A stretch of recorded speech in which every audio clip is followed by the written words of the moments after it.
একুশের বইমেলা নয়, বাংলা একাডেমির প্রাঙ্গণ নয়, তবু কোথাও যেন একটা মিল রয়েছে।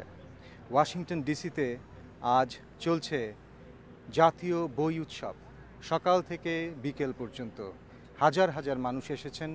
আমার পিছে তাঁবুগুলোতে লেখক লেখিকারা বসে আছেন, অটোগ্রাফ দিচ্ছেন, পাঠক পাঠিকাদের সাথে কথা বলছেন, তাদের লেখা থেকে পড়ছেন। বিক্রি হচ্ছে অসংখ্য বই। চলুন ঘুরে দেখা যাক। যুক্তরাষ্ট্রের লাইব্রেরি অফ কংগ্রেস গত 10 বছর ধরে এই জাতীয় বই উৎসবের আয়োজন করে আসছে। রাজধানীর জাতীয় উদ্যানে একদিনের এই বইমেলায় সামিল হয়েছেন হাজার হাজার পুস্তক প্রেমিক।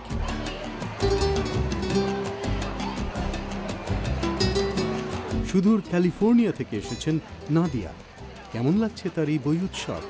I have seen a lot of authors that have spoken, and it's just we don't get to have this in San Diego. I've never seen this, so it's definitely new to me, and I like it a lot. There's a lot of people, a lot of information about different books, so it's very interesting. বই প্রেমিক এক দম্পতির কাছে জানতে চাইলাম কি কি বই কিনেছেন তারা। আমি যেহেতু রান্না করতে পছন্দ করি, সো রান্নার একটা বই কিনলাম, অথরের অটোগ্রাফ আছে সেটাতে, মানে ওটা আমার কাছে খুব ভালো লেগেছে। রান্নার একটা বই কিনলাম। স্কুল ছাত্রী ইসমাম জানালো তার প্রিয় লেখিকার কথা। আমার প্রিয় লেখিকা হচ্ছে জে.কে. Rowling, Harry পটারের অথরটা। তিনি খুব ভালো বই লিখেন। This year we're celebrating a decade of words and wonder. This is the 10th annual National Book Festival. Library of কংগ্রেসের উদ্যোগে আয়োজিত বই উৎসবের একজন প্রধান সমন্বয়ক ম্যাট রেইমন্ড। তিনি বলছেন প্রেসিডেন্ট বারাক ওবামা এবং তার স্ত্রী মিশেল ওবামা এই উৎসবের সাম্মানিক সভাপতি।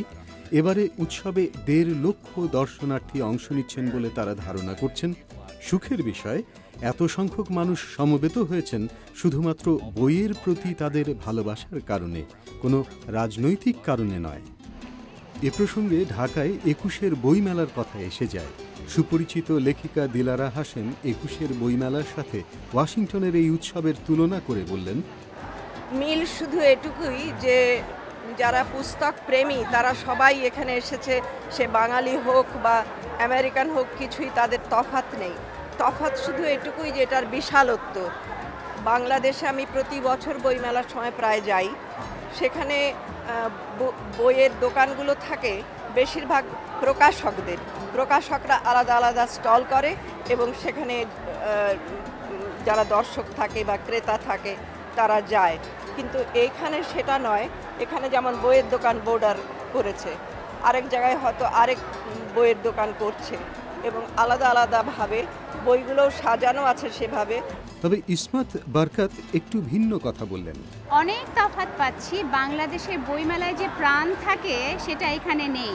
এখানে একটু বেশি টেকনোলজি বেশি দেয়া আছে, অনেক বেশি অর্গানাইজড। হয়তো বাংলাদেশের বইমেলায় ধুলো বেশি, লোকজন বেশি, অল্প জায়গায় করা হয়, কিন্তু ওখানকার যে প্রাণ সেটা এখানে একেবারেই নেই আমার কাছে। এই বই উৎসবের অন্যতম প্রধান আকর্ষণ লেখকদের উপস্থিতি। তারা বিভিন্ন তাঁবুতে পাঠকদের মুগ্ধ করে রাখছেন তাদের বক্তব্য দিয়ে। এবারের বইমেলায় অংশ নেওয়া সাহিত্যিকদের মধ্যে একজন হলেন স্টেসি শেফ। তিনি কয়েক বছর আগে সম্মানজনক পুলিৎজার পুরস্কার পেয়েছেন। তার কাছে জানতে চাইলাম, আপনি কেন লেখেন? Why do you write? Because I can't do anything else. হাসি মুখে তিনি বললেন, লিখি কারণ আর কোনো কাজ আমাকে দিয়ে হয় না, তাই। আসলে লেখালেখির ব্যাপারটি এক ধরনের বুদ্ধিবৃত্তিক ধাঁধা, আর সেই ধাঁধার উত্তরটি মিলিয়ে দেবার চেষ্টাই এই লেখালেখি। Extract that perfect sentence from my mind. আরেক লেখিকা এলিজাবেথ কস্টোভা বললেন, তিনি জীবনের একটি ব্যাখ্যা খুঁজে পেতে লেখেন। I think I write to make sense of the world, and I have felt that way since I was a child. It's the best. This is as good as it ever gets for a writer. এই উৎসবের মাধ্যমে পাঠকদের সাথে সরাসরি মত বিনিময় করবার এই সুযোগকে অত্যন্ত প্রয়োজনীয় বলে মনে করেন লেখিকা স্টেসি শেফ। বই উৎসবে ঘুরে ঘুরে যারা ক্লান্ত, তারা পাশেই খোলা জায়গায় বসে জিরিয়ে নিচ্ছেন খানিকটা সময়। মোটের ওপর এই বই উৎসব ভালো লেগেছে বলেই জানালেন দর্শনার্থী Vicky. The festival has been great. It's really hot out here, but other than that, it's been terrific. And the staff that are running this have done a great job. ভিকির সাথে একমত আরেকজন Afshin. I loved it. It was better than I expected, actually. A lot of speakers were in town, and they had a lot of good things to say. যুক্তরাষ্ট্রের জাতীয় বই উৎসব থেকে সবার জন্য শুভেচ্ছা। আহসানুল হক, ভয়েস অব আমেরিকা, ওয়াশিংটন।